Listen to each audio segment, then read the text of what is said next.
Good morning. This is Michelle from your U of L CDA team, and I'm going to go over the modules and lessons in relationship to the CDA Essentials Chapters book to help some of you who are out there supporting the candidates. Thank you so much for partnering with us on that. It makes our job easier, but more important, it helps them get through the course successfully, and I know we all want that. So I'm just going to make a quick overview here to help you. You can see that you've got a schedule of the names of the modules and lessons.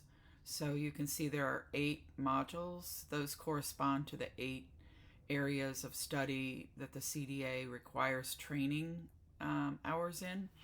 And then the lessons are independent studies that are created so that I can assign TRIS credit for the training hours. And that's how your candidates meet the requirement of 120 training hours in the 8 assigned areas from the CDA. So the CDA assigned areas can be found in the CDA Essentials book by chapter. So you'll notice that when you look in the book, for example, chapter 1 is safety, and so it goes like, it just builds like that. I'm not going to go through the whole book.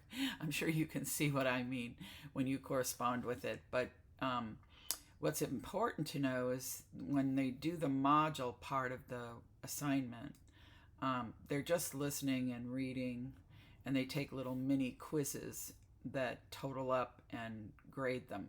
If they're not in there for an hour, it may not let them go on and do the lesson assignments.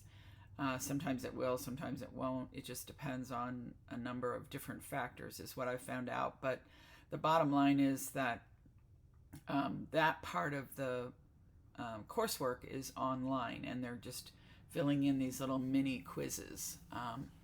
So the CDA Essentials chapter readings correspond, again, as I said, with the modules.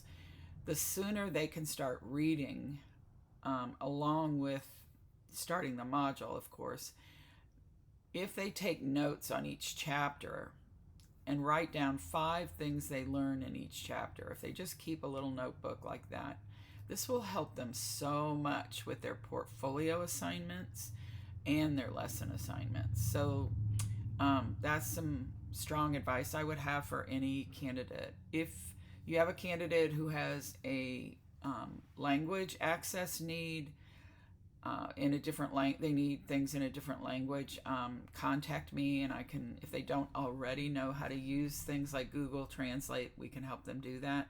There's lots of support for language access on the CDA website also. But I'm happy to help with that. I'm also happy to help any candidate who self-identifies as not being a strong reader. It's one thing to say I don't like to read. It's another thing to say I don't learn best by reading. And if that's the case, we can do some things to help them. I have a little tip sheet that I can send them. The lesson assignments, I would say modules 1, 2, and 3 are harder, and they take longer. You can notice that there are many lessons in these modules, and then you'll see it tapers off. When you get down into 4, 5, 6, 7, and 8, there's only 2 lessons, so to speak, and they're super simple and easy compared to modules 1, 2, and 3. So I did want to mention that. I tell people it's like going on a roller coaster ride. Modules 1, 2, and 3 are the climb up. Modules 4, 5, and 6 are the climb down. And then modules 7 and 8 is where you coast in on flat ground into the end of the ride. They're super fast and easy. So my recommendation is to give your candidates a lot of support and help for modules 1, 2, and 3. Anytime you can give them to work on these is great. And then modules 4, 5, and 6, of course, continue to give them time, but they probably won't need as much. Modules 7 and 8 can be done in like 2 weeks if they really just do it. Modules 1, 2, and 3, 3 months. Modules 4, 5, and 6, 3 months. And then modules 7 and 8, just those last 2 weeks is how I would recommend it. Unless there's, of course, there are special circumstances. Some of your candidates just go right through these. They're college students or they're high school students who did very well at writing and reading and all of that, so they have no problem with this. So you don't have to take 6 months. That's the longest it should take, though. Portfolio assignments take the longest to do. So you notice here those are in yellow.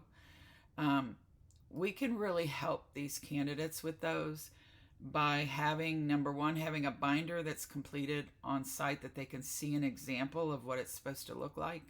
And then also have the resource collection items. A center can gather those. They're pretty standard. They're not going to be that different from candidate to candidate. That's kind of the idea. There are a few that will be, like the book list and the activity plans, that type of thing. But even those they can lift out of their lesson plans that they do for you. So having a lot of things on site in a file for them, simple things like the state legislature, they're required to have the laws about child teacher ratios, for example. So hopefully when you look through those resource collection items, you can get those put in a file somewhere, and that helps them a lot. It's not anything they should really need to spend a lot of time researching. It's just that we want them to know it. And sometimes finding those things ends up being a barrier for them. And so I just thought I would mention that to you as a way you could be helpful. I wanted you to notice too, in Module 2, this is where their portfolio piece will include a list of activity plans. So if you have activity plans that they do in the classroom, they just can lift from those. Sometimes they go in and cut and paste things from the internet that are not appropriate. I think they don't know that they can use what they do in the classroom, and that's kind of the point of it. So just mentioning that. And this module on guidance and development of the self and socio-emotional development, that's sometimes a really tough one too. You can see it has quite a few lessons in it again. But sometimes candidates really struggle with that because they're being introduced to new ideas about guidance and how to work with young children. And they struggle with wanting to just do things the way they're used to doing them, the way they see other people doing them, or that they experienced as a child themselves. And a lot of what we're asking from them are changes in those things. So it's something to just be aware of. And once you get to modules 4, 5, 6, boom, boom, boom, I think they're going to feel so easy compared to the other ones. And then at the end, again, the last two are pretty simple, and usually candidates kind of go through those really quickly. So I hope this is helpful. Don't hesitate to reach out to me if you have questions about this.